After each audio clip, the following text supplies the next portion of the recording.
Bismillahirrahmanirrahim. Elhamdülillah ve salatu ve selamu ala Resulillah. Allahumma allimna ma yanfa'una ve enfa'na bima allamtana ve zidna ilmen nafi'an. Hormatly jana kadir barktуу agайынилер, Muhtasarul Qudri аттуу китептен сабагыбызды улантуудабыз, Вакалат китебиндебиз. Жараткан Аллахым бүгүнкү сабагыбызды берекелүү, пайдалуу, мөмөлүү кылсын. Адашуудан, ката кылуудан Кудай Таалам өзү сактасын, бардыгыбыздын пайдалуу илимибизди арттырган болсун. Амин я раббал аламин. Бисмиллахир-рахманир-рахим. Ва мин шартил вакалати ан якуна ал-муваккилу мимман ямлику ат-тасарруфа. Адаттагындай бул сүйлөмдү сөзмө-сөз которуп алып, андан кийин бул сүйлөмдүн ичиндеги керектүү нерселерди айта кетели. Бирок бул сүйлөмдү түшүнүүдөн мурун, бул сүйлөмдү которуудан мурун сиздерге ушул сүйлөм ичиндеги тасарруф деген сөздү кайра бир эсиңиздерге сала кетели. Бул жердеги тасарруф деген сөздөн максат бул ошол сатуу, сатып алуу, ижарабы, кандайдыр бир келишимдерди эмне деп коет азыр ушул сүйлөмдө? Тасарруф деп коет. Ошондуктан кайра которуп отурбайлы, муну чечмелеп отурбайлы, тасарруф дегенде ушинтип түшүнүп алышыбыз керек. Демек, китептин жазуучусу мынтип айтып атат. Вакил кылуунун шарттарынан өкүл кылуучунун тасарруфка ээ болгон кишилерден болуусу дейт. Башкача айтканда, башка бир адамды өкүл кылуу үчүн ал киши биринчи өзү ошол ишти аткарууга эмне болуш керек? Жарамдуу болуш керек. Ошол нерсеге ээ болуш керек. Ошондо гана башка адамды бул өкүл кылса болот. Ал качан болот? Ошол өкүл кыла турган киши азат, балагатка жеткен болуш керек, же соода сатык кылууга уруксат берилген кул болуш керек. Мына ушундай адам башка бир адамды өкүл кылса болот. Эмне болуш керек экен? Кайра башынан айтабыз, азат болуш керек, балагатка жеткен азат киши болуш керек, же соода сатык кылууга уруксат берилген маъзун кулдардан болуш керек. Эми эмне себептен ушул нерсе шарт? Себеби вакил жанагы амалды аткарууга, жанагы келишимди аткарууга качан ээ болот? Ошол муваккил тараптан ээ болот. Муваккил бирөөдү өкүл кылса, анан ал киши ошол сат деген болсо сатууга, сатып ал деген болсо сатып алууга эмне болот? Укуктуу болот. Мына ошондуктан ээ чыгарган киши, башкача айтканда, ошол муваккил өзү биринчи ээ болуш керек жанагы келишимге, башка бир адамды не кылуу үчүн? Ээ чыгаруу үчүн. Башкача айтканда, өзү кудурети жетиш керек ошол амалды аткарууга. Муваккилдин өзүнүн кудурети жетсе, анан ошондо гана башка адамды ошол амалды аткарууга кудурет берүүгө укугу болот. Мына ошондуктан мусулмандын натыйжасында соода сатык кылууга уруксат берилген кул мукатаб деп коебуз. Муну мурунда эле сабактардан өткөнбүз. Мукатаб кулдар эмне кылат? Булар өздөрү ошондой бир келишимдерди түзүүлөрү дурус болгондуктан башка бир адамды дагы өкүл кылууга эмнелери бар? Укуктары бар, акылары бар.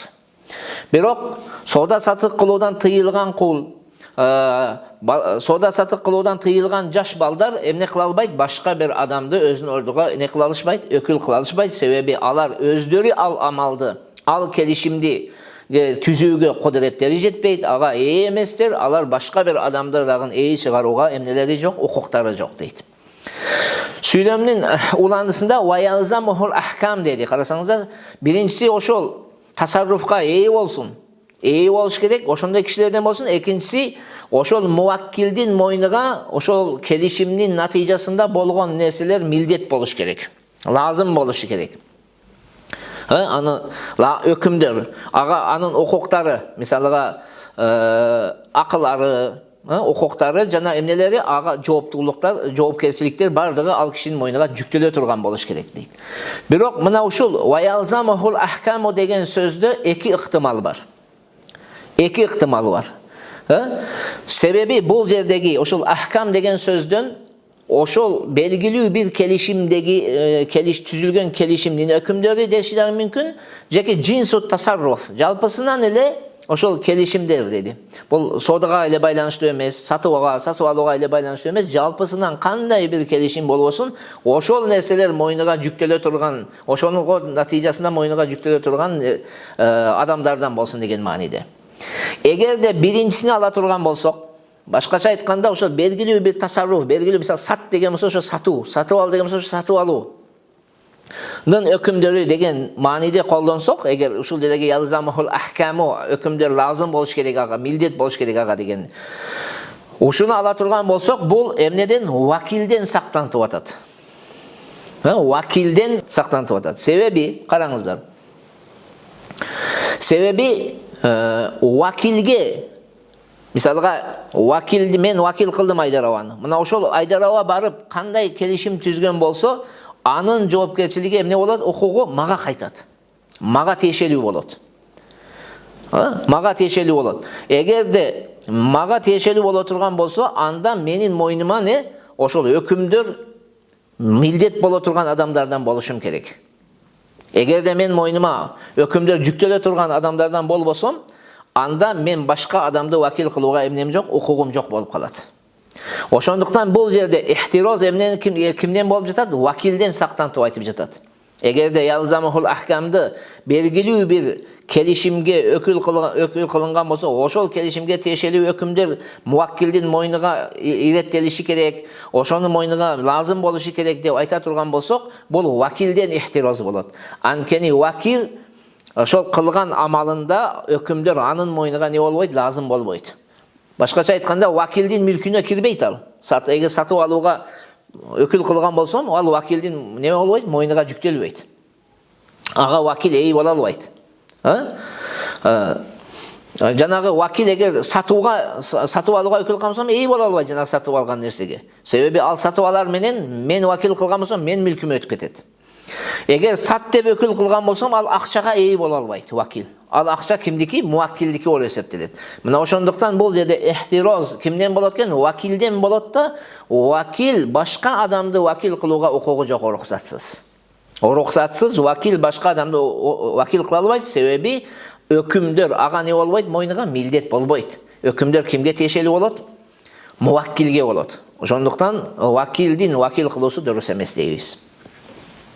Эгерде ушинтип ала турган болсок, демек вакил болуу үчүн вакилдиктин эки шарты болот экен да. Эки шарты болот. Эгерде ушуну ала турган болсок, бөлүп карай турган болсок, бири эмне экен? Жанагы вакил кылуучу өзү ошол амалды аткарууга кудурети жете турган адамдардан болуш керек. Экинчиси, өкүмдөр ага жүктөлүш керек. Ушул эки шарттын бири табылбай турган болсо, ал адам вакил не кыла албайт деген мааниде. Ал эми эгерде биз жалпысынан тасарруф маанисинде алсак, джинсут тасарруфту ала турган болсок, анда бул саби, балагатка жете элек жаш бала менен жиндиден сактантып айткан болот бул сүйлөмдү.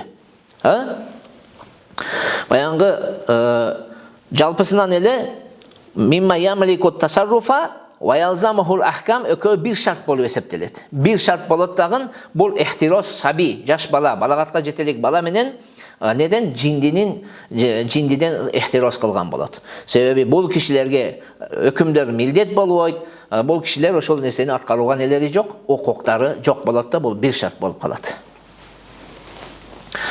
Вал вакилу мимма яқилул ақда ва яқсидуху. Китептин жазуучусу мынтип айтып атат.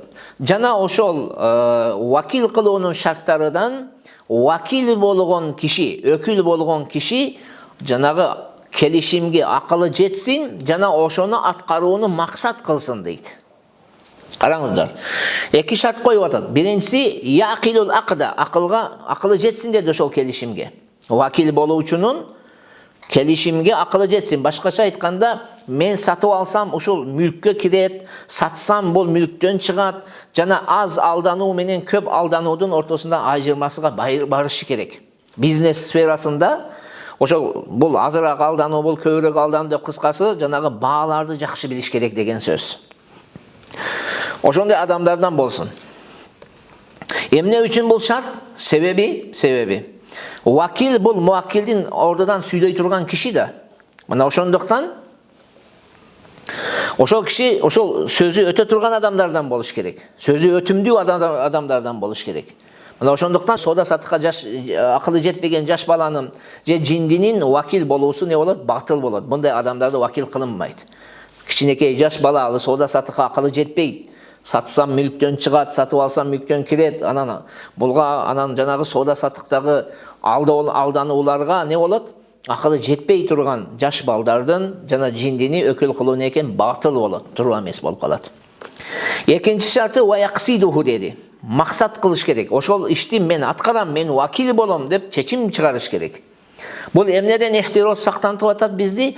Жанагы кээде хазил адам тамашалап эле макул мен кылып коеюн деген бир сөз менен аткарышы мүмкүн да. Булардыкы хазил тамаша менен боло турган болсо, анда бул тамашасы эмнеден муаккилдин атынан болуп эсептелбейт. Мисалга мен Айдарованы вакил кылдым, анан Айдарова тамашалап эле майли мен кылып коеюн дегенде бир шылдың максат кылган эмес, ошол ишти аткаруу вакил болуунун ниетинде жок. Такыр эле. Тамаша менен эгерде менин буйругумду аткарып кое турган болсо, ал менин буйругумду аткарган болуп эсептелбейт да, өзүнүн атынан кандайдыр бир ишти келишимди түзгөн болуп калат. Ошондуктан ошол вакилдин шарттары эмне экен? Вакилда эки шарт болуш керек. Биринчиси келишимге акылы жетиш керек. Экинчиси ошол келишимдеги нерсени аткарууду максат кылыш керек. Ошондо гана вакилдиги дурус болот. وإذا وكل الحر البالغ أو المأذون له مثلهما جاز. Китептин жазуучусу мынтип айтып атат. Эгерде азат балагатка жеткен азат киши же соода саттык кылууга уруксат берилген кул өзү сыяктуу адамдарды өкүл кылышса болот дейт.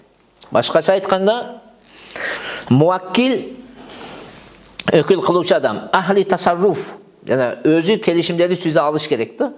Вакил болсо ахлул ибарат болот. Ошол муаккилдин атынан сүйлөөчү болот, анын ролуну аткаруучу болуп эсептелет.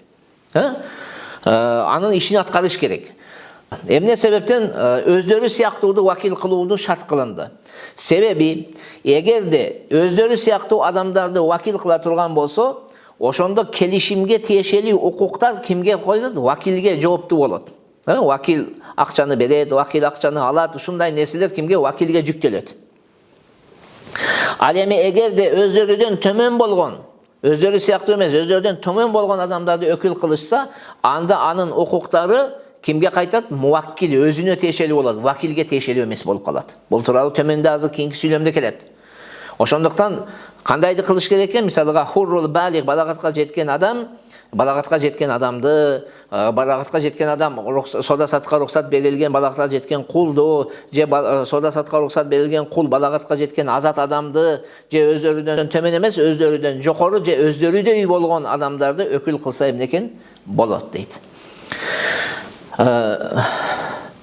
وإن وكل صبيا مهجورا عليه يعقل البيع والشراء أو عبدا مهجورا عليه جاز ولا يتعلق بهما الحقوق ويتعلق بموكليهما.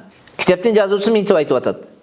Эгерде балагатка жеткен азат киши же болбосо балагатка жеткен соода саттык кылууга уруксат берилген кул, соода саттыкка акылы жеткен, бирок соода саттык кылуудан тыйылган жаш баланы өкүл кылышса, же соода саттык кылуудан тыйылган кулду өкүл кылышса дагы болот.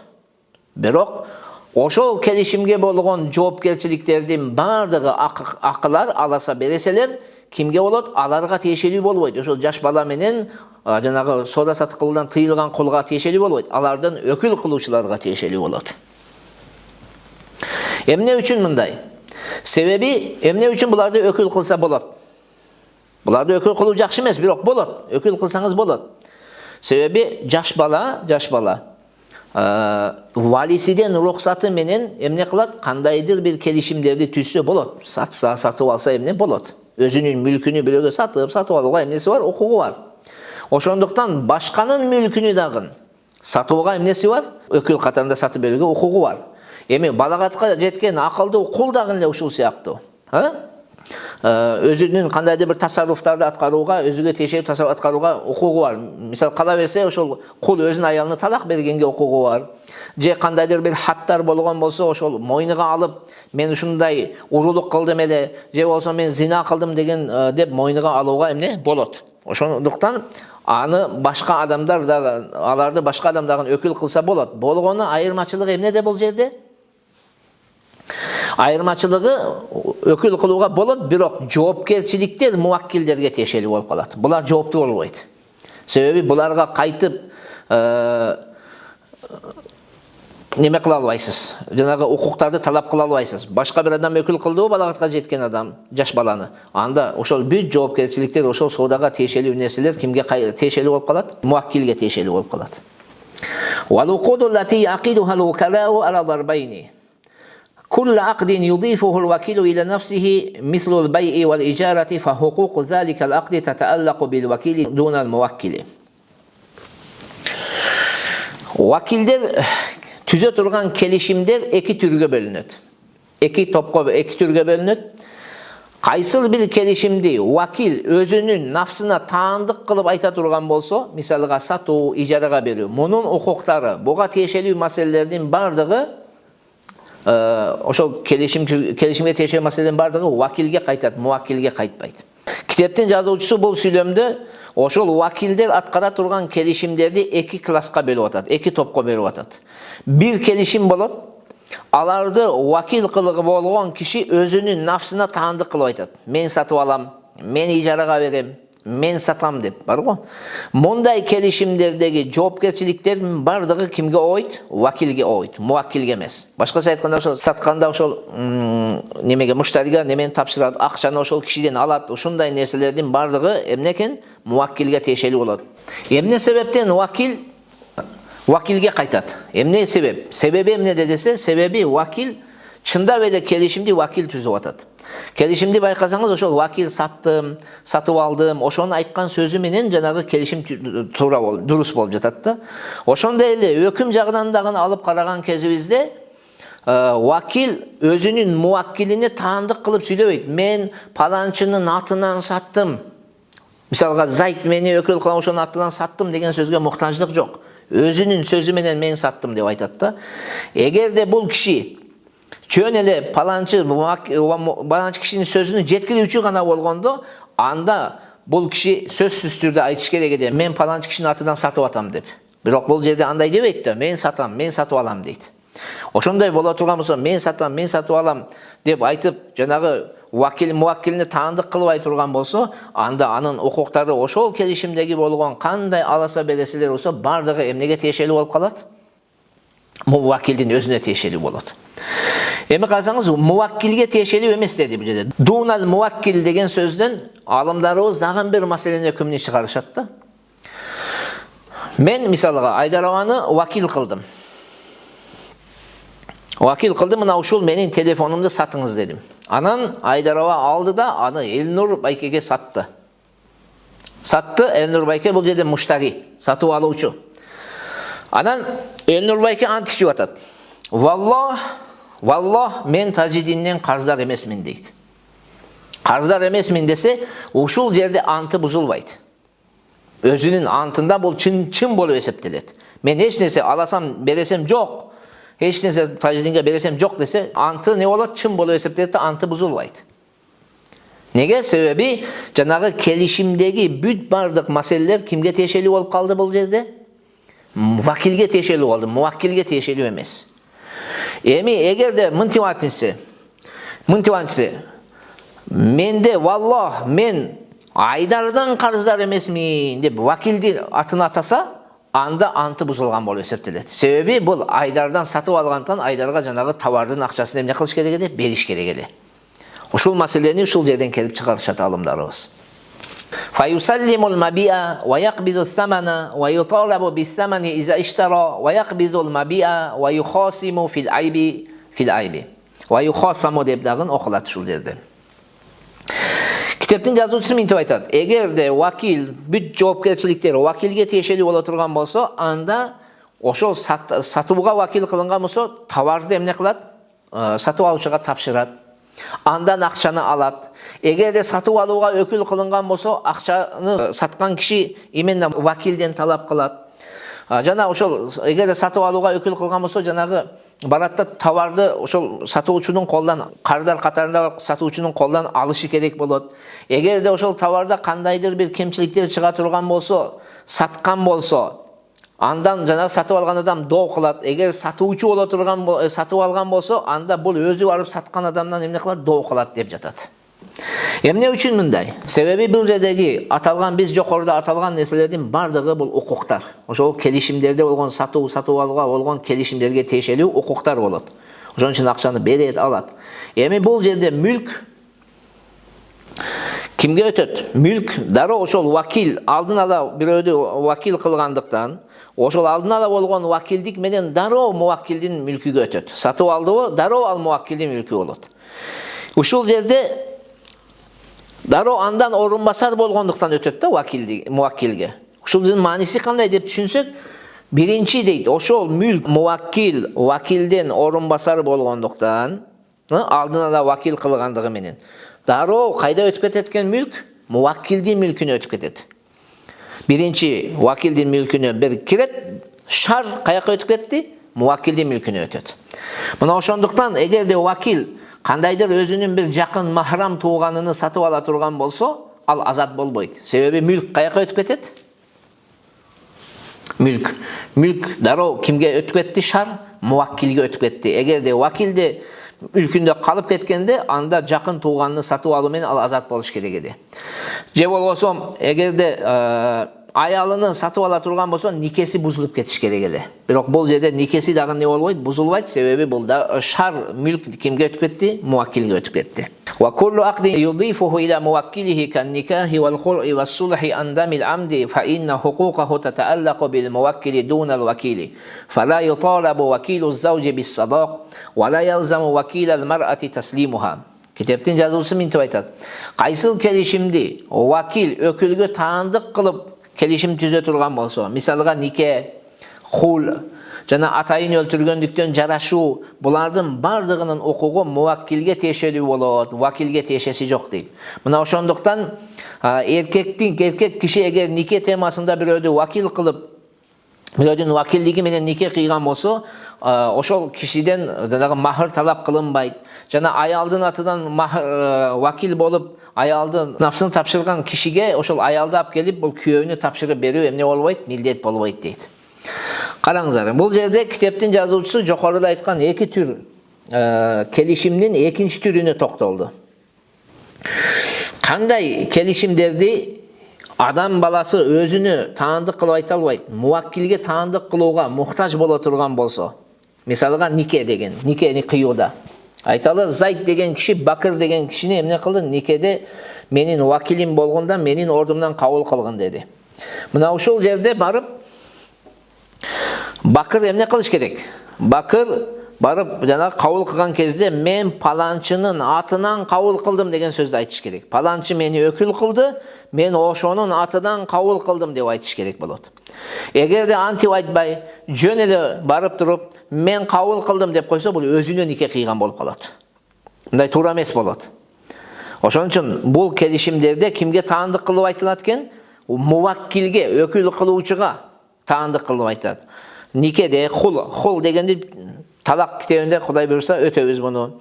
Же атайын бирөөдү өлтүргөндүктөн жарашууда. Булар эмне деп аталыш керек? Мен паланчынын атынан хул кылдым деп ушундай сөздү колдонуш керек да, өзүнүн атынан эмес. Эми мындай нерселерде эмне дейт китептин жазуучусу? Ошол жоопкерчиликтердин бардыгы кандай аласа бересе боло турган болсо, муваккилдин мойнуга не кылат? Жүктөлөт дейт. Мындай келишимдерде вакил жөн эле не болот? Муваккилдин сөзүн жеткирүүчү катарында болуп калат. Муваккилдин сөзүн жеткирүүчү киши болот. Жанагы өзү келишим түзүүчү эмес, муваккилдин сөзүн жеткирүүчү болот.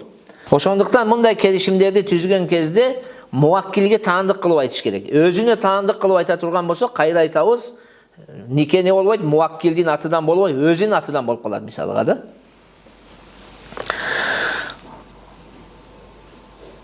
Эми ошонун натыйжасында мисал берип атат китептин жазуучусу. Фала юталабу вакилу завжи bis-sadaq. Мисалга бир киши айталы Айдараба Элнур Байкенин атынан өкүл болду да, барып бир кызга нике кыйылды. Мен Элнур Байкенин атынан ошонун аялдыкка ошол кабыл кылдым деп ушундай айтты. Ошол жерде жанагы махырды mahırdı. Aydar avadan suralbayt eken da kimden suralat eken? Elin Orbayken özünden suralat. Oşonda ele ayal dagın boluşu mümkün. Eger de ayal özünün taykesin, ağasın, inisin ökül kılıp al kişi kelip oşol nike kelişimi tüzülüp jatkan kezde men oşol meni ökül kılgan palançı karındaşыбыздын же жээнибиздин немесini tapşırdım, oşol makулдугумду berdim dep ayta turgan bolso, oşol kişiге ökül болгон kişiге жанагы ayalды alıp gelip жанагы köyüne tapşırıp berүүnü emes, millet emes. Bul jerde жоопкерчилик дароо эле ayal жакка эмне болуп кетет, өтүп кетет дейт. Мына ушул жерде сабагыбызды токтотолу. Жараткан Аллахым бардыгыбызга пайдалуу илим берген болсун. Ассаламу алейкум ва рахматуллахи ва баракатух.